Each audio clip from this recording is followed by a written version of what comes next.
what kind of inspired that move from England? Obviously, you've had all your education there, and then you decided to set off to other greener pastures, which is in Canada. Yeah.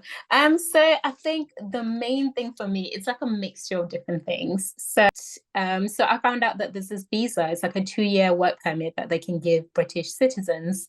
So I applied for it for fun because it's a lottery basically. So they have like, I don't know, like each country has a quota. So it could be like 2,000 British citizens, 1,000 Australians, whatever. So yeah, it's a lottery. I didn't really think I'll get it, and I did. Um, so I got that in 2019, and you have a year to enter the country. So my plan all along was to finish my chartership, finish all my exams, become qualified with the ACCA, and then move to Canada. Yeah. And obviously, COVID happened, exams were cancelled, I was put on furlough.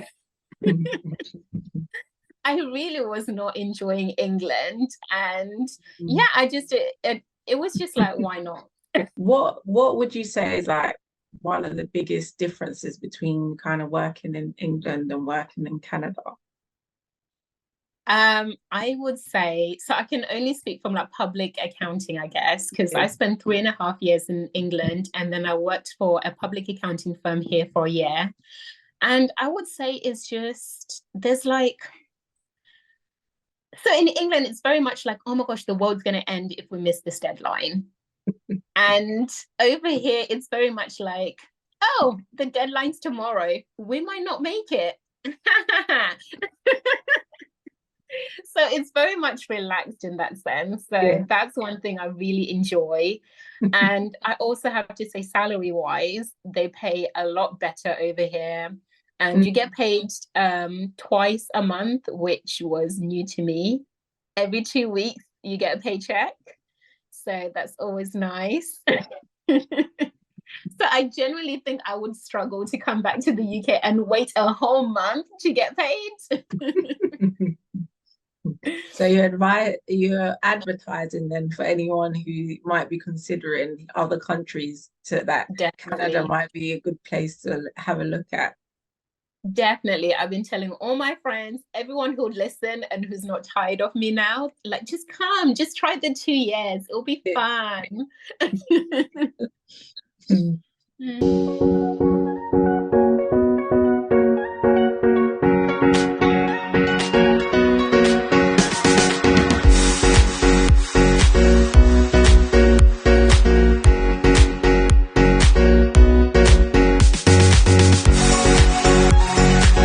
Hello and welcome to Career Spotlight with Vanessa Ajimai.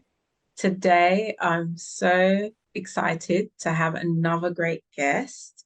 If it's the first time you're tuning into this channel, what we do is we have various people from all walks of life, and they come and share their career journey stories and various insights within their industries, and you can see if there's pointers that you can take as well to help you with your journey.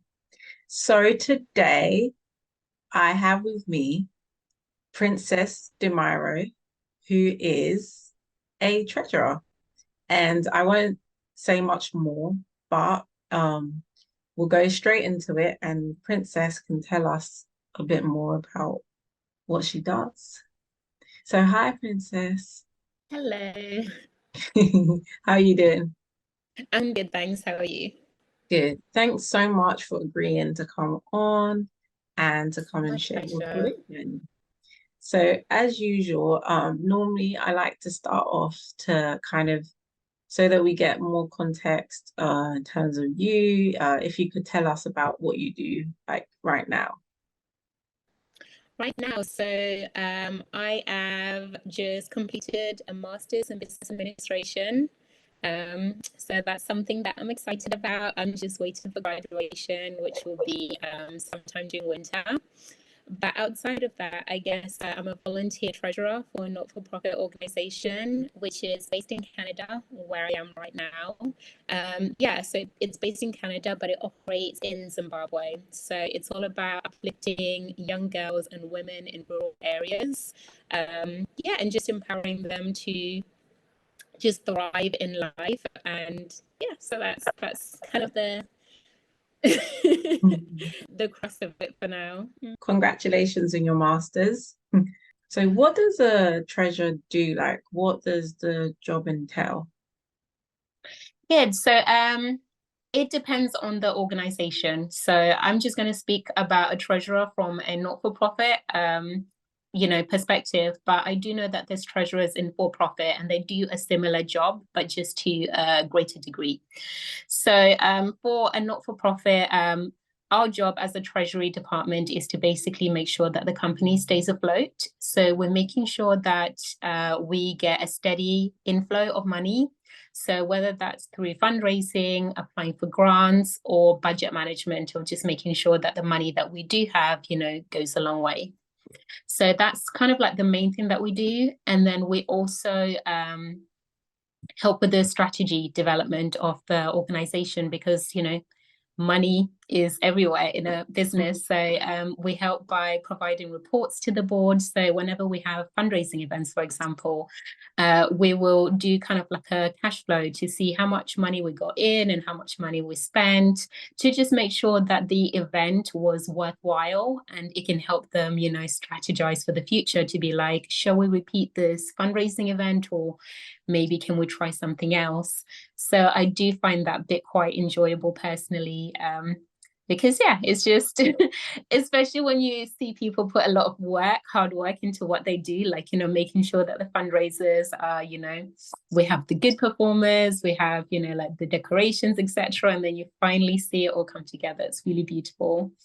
Um, and yeah, I guess like the final, but not, like as in like that's everything, but like the final thing that we particularly do is kind of helping out with reports. So when we get grants, they will want us to provide, the receipts, provide evidence that we've done what we said we'll do with the money. So we kind of make sure that we are maintaining the accounting software to make sure, we have everything that they need. So when they ask for it, we just give it to them.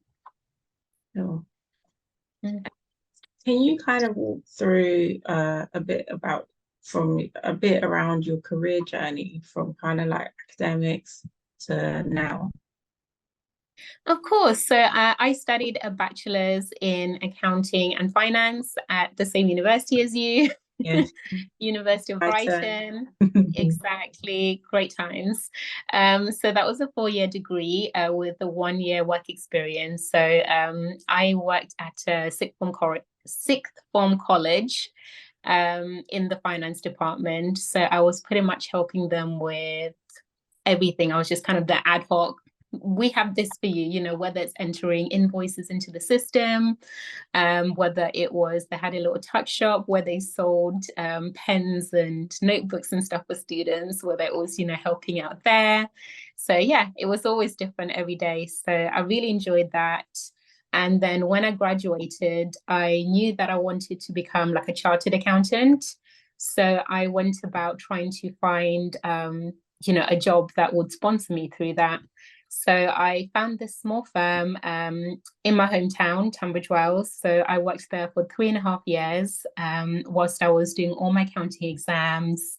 And, also, so to be an accountant, you need 36 months of work experience. So I was also, getting that. And then after those 3.5 years, I decided to move to Canada. And I've been here for just over 2 years now. So which chartership do you pursue? Oh, so I was with ACCA. Oh wow. I've heard Yeah, that's really intense. So it is. It is. 14 years. So there's 14 exams that you have yeah. to do on top of the 3 years. So it's pretty much working 9 to 5, and your evenings and your weekends are for studying. You have exams every 3 or 4 months. And yeah, you just keep doing that until you pass. Um, cool.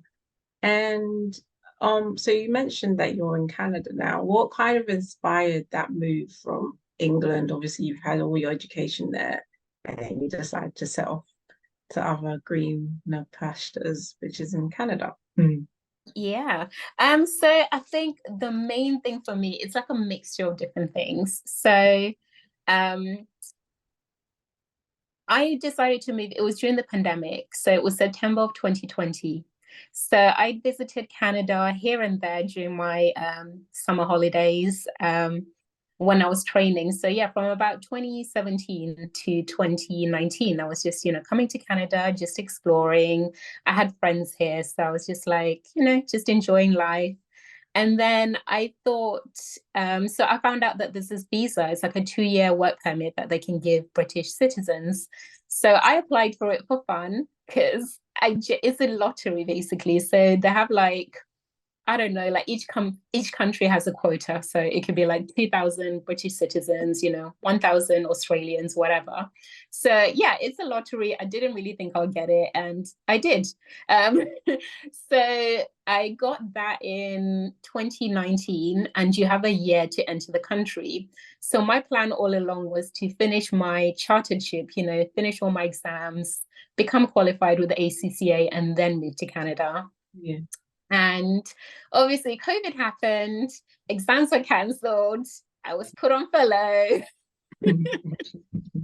I really was not enjoying England. And yeah, it was just like, why not? Why not just the world might end, why not just move to Canada?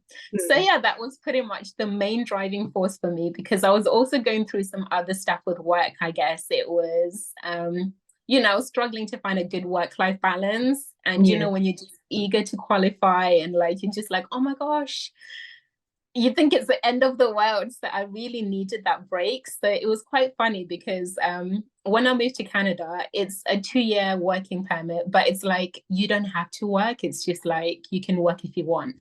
So I Mm. wasn't really expecting to find, like employment.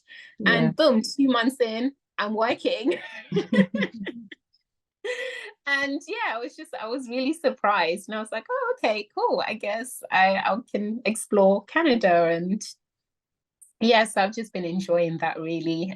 Just exploring the different cultures, right? In like the UK and how we work, and then exploring how Canadians work. It's always kind of been of interest to me just to see how the other half lives. Mm. Yeah. Heard about this lottery, but I didn't actually believe that it actually was true. It Oh, is. so is it open to other countries then as well, or do you know? Exactly, it is. So I know that Australia, so UK, Canada, Australia, and India have like this partnership, but they Yeah. also invite, other countries. So like New Zealand, Mm. can also come here or go to England. Yeah. So yeah, it's very, very interesting. Mm. What would you say is like one of the biggest differences between kind of working in England and working in Canada? I would say, so I can only speak from like public accounting, I guess, because Yeah. I spent 3.5 years in England and then I worked for a public accounting firm here for a year. And I would say it's just, there's like, so in England, it's very much like, oh my gosh, the world's going to end if we miss this deadline. And over here, it's very much like, oh, the deadline's tomorrow. We might not make it. So it's very much relaxed in that sense. So Yeah. that's one thing I really enjoy. And I also have to say, salary wise, they pay a lot better over here. And you get paid twice a month, which was new to me. Every 2 weeks, you get a paycheck. So that's always nice. So I generally think I would struggle to come back to the UK and wait a whole month to get paid. So you're advertising then for anyone who might be considering other countries to that Canada Definitely. might be a good place to have a look at. Definitely. I've been telling all my friends, everyone who'd listen and who's not tired of me now, like, just come, just try the 2 years. It'll be fun. Mm, Mm. mm. That's nice. Could you describe a particularly challenging project or situation that you've encountered during your career so far and how you've overcome it? Definitely. So, I've been reflecting on just like everything lately and kind of, so I believe like that, everything happens for a reason, basically, right? So it's like, for the longest time, sorry, this is like, I'm trying to gather my thoughts because, Yeah, yeah, I've been thinking. So, yeah, I think sometimes we all go through this when sometimes I think you sit there and then you're like, oh, I'm so unlucky. mm, And, it's like you forget to like appreciate and look at all your achievements. You just kind of like focus on the negatives and you're like, yeah, oh, if this happened differently, maybe this could have happened. So I think like I kind of had that, for lack of a better word, like victim mentality for a bit because like I said, the main driving force for me to move here was just the difficult time I was having with my job in England.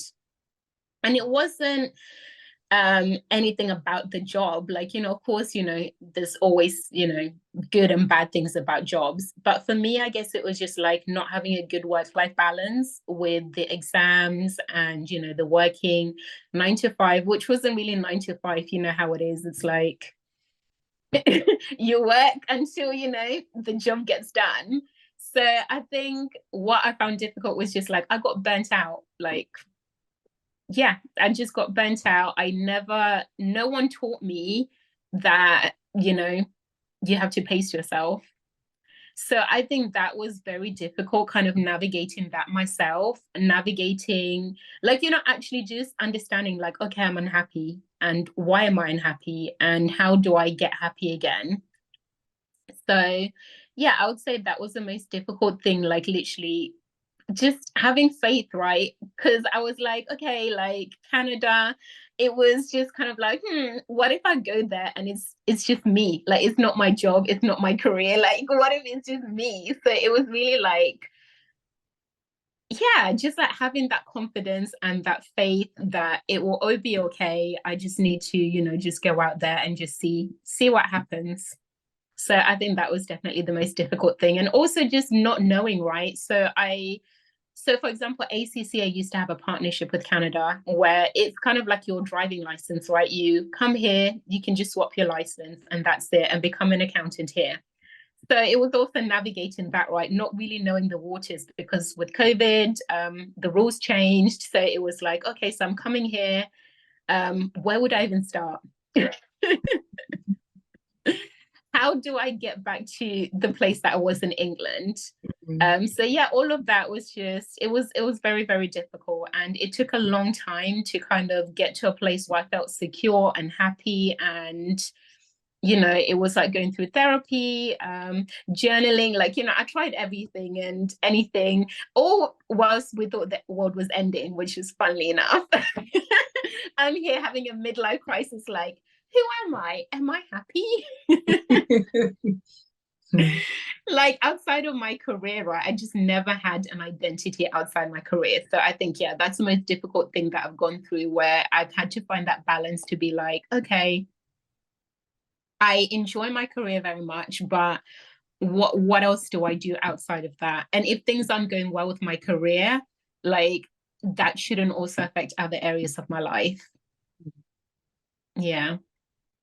Yeah, I think what you said is so true in the sense that sometimes as well, it's much easier to focus on the things that aren't going well or the Mm-hmm. places that you think that you should be that you shouldn't. That you it's so easy to forget about everything else that has gone well and everything else that you've managed to do up to this far. So I'm sure people Exactly.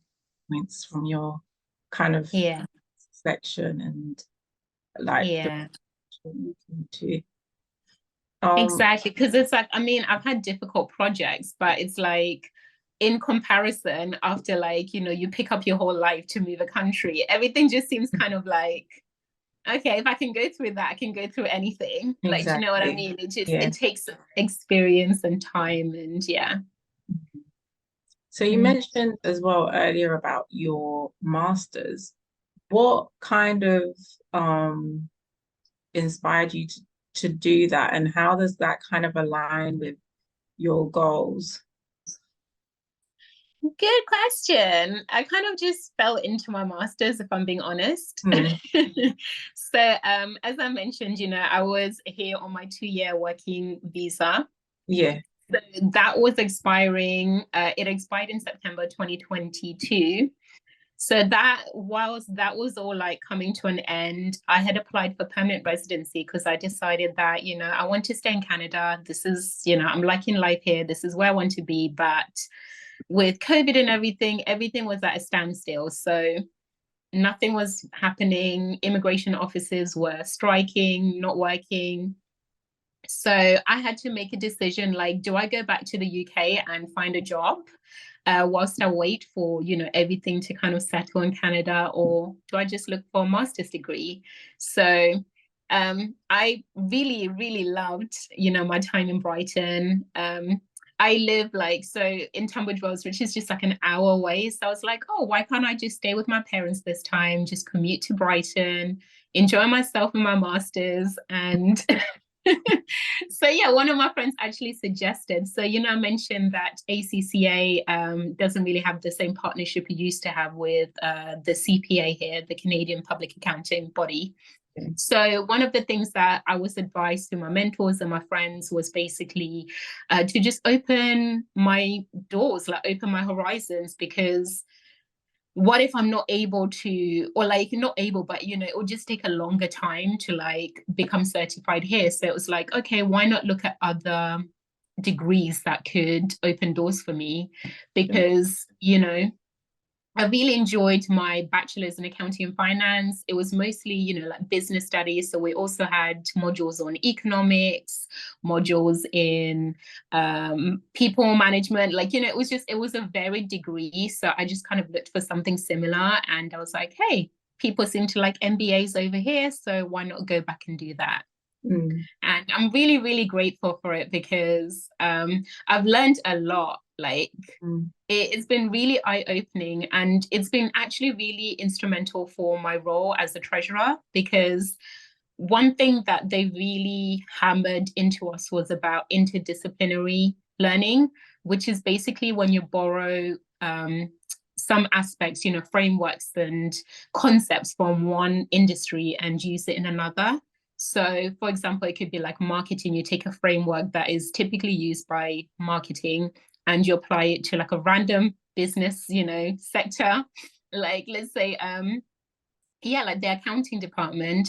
Or actually, no, like I think a better example, because we're talking about this, is timesheets. So in public accounting, you have to record your day, like every single minute of your day, what you've done, what clients you worked on. And we were discussing this, right, about project management and how they have. So I don't know who borrowed the concept of timesheets from yeah. who, but I think that's great that, you can still use the concept of timesheets in other sectors to figure out, okay, what am I doing? Because it could just be like a productivity thing, right? Just to make sure that, you're utilizing your time well. And it's not necessarily like how we use it, where it's just like, okay, how much money am I billing this client? Mm, How much time did I spend on this work, right? sure. Mm, Great. So I'm looking at your LinkedIn. I know that you worked on the Grace and Nelly project. mm. How do you balance your role as a treasurer with your passion for empowering girls and women through that?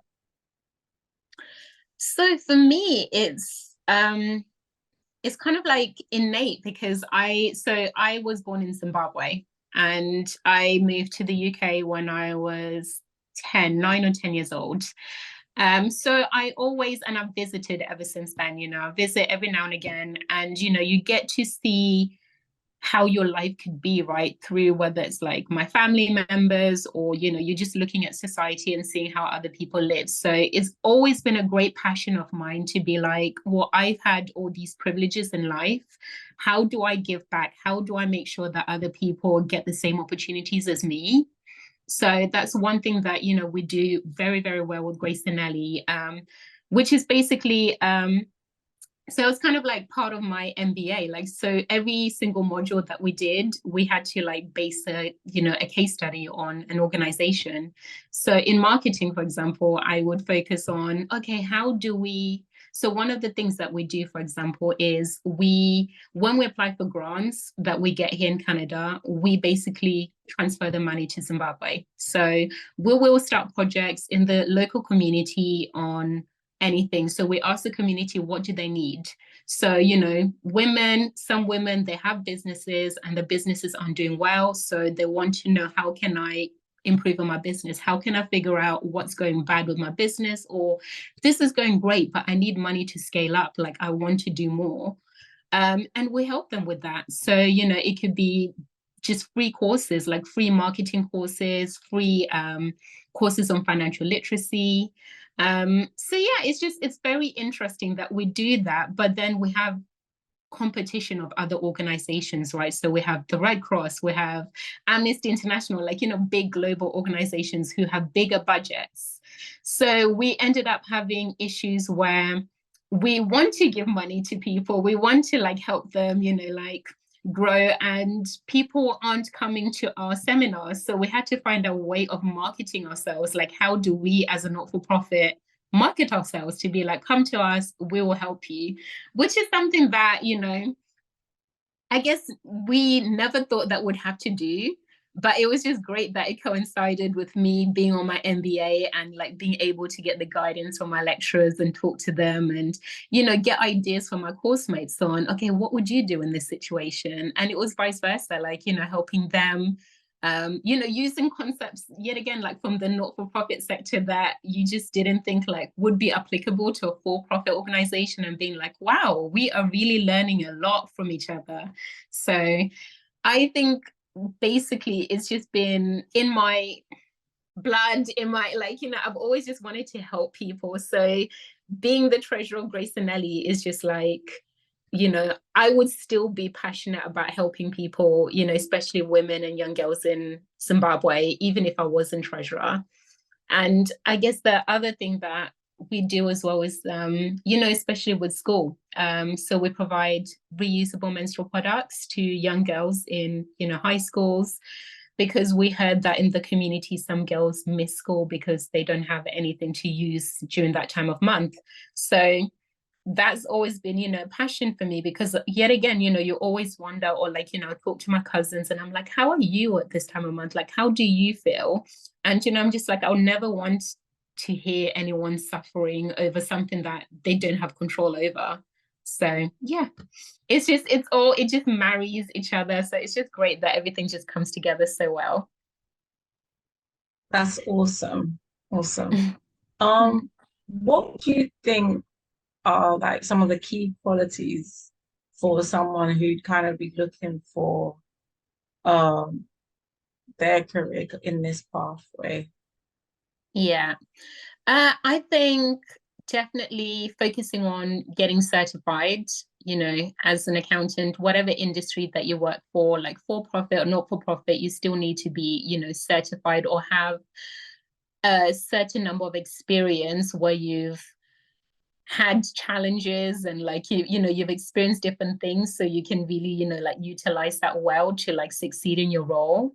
But I think the main thing outside of, because I feel like you can learn obviously like analytical skills, like all the things that we put on our CVs, the soft skills, the technical skills, but I think the main thing for me is just problem solving. Like, I believe that with good common sense and problem solving, you can do anything. And that, yet again, it comes from experience, right? So it's like going, like being certified, spending those like 36 months, like 3 years, experiencing different sectors, different industries, learning, what works from what for one company, sorry, might not work for the next. experiencing dealing with different people, because even in not-for-profit, like I genuinely thought, I don't know, you just think like, oh, surely if people work in this industry, they're going to be all lovely and everything will be great. And it's like, you're going to experience difficult people in whatever industry. You're going to experience, yeah, and I think that's the main thing, right? That it's just like you can learn all the technical skills, but, in learning all of that, we can neglect, like those kind of skills that are just like common sense, problem solving, people skills. So yeah, I'll definitely focus on that. Trying to find like a good balance, of course. Yeah, sure. Do you have any additional advice that you'd give to those wanting to pursue this kind of journey? I mean, you've mentioned quite a bit, so I would say just dive right in. Like, don't overthink life. Because sometimes, I do that sometimes. I have what do they call it? Like analysis paralysis, when you're just analyzing, you're planning, like, and you end up not doing anything. So I think just dive right in. A lot of doors have opened for me because I do this obviously like on a volunteer basis, but I've been offered, like for-profit roles in this industry, in different sectors, like in England, whilst I was doing my master's, and here as well. So I think it's just great. It's like, just go for it. Like, don't overthink life.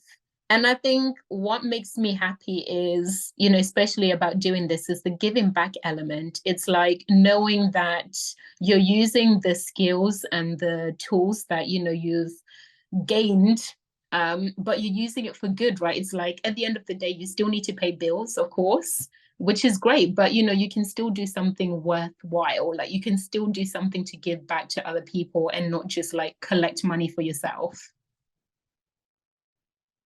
sure, that's great. Mm. And can you share any particular memorable kind of experience or achievement that you've had in your career so far? Oh my gosh. I just told you that I struggle with like positive. Yeah. um oh, I would say, okay, so firstly, I guess, okay, I'll give you top three. Okay. So firstly was being brave enough to actually quit my job in England and book that flight ticket.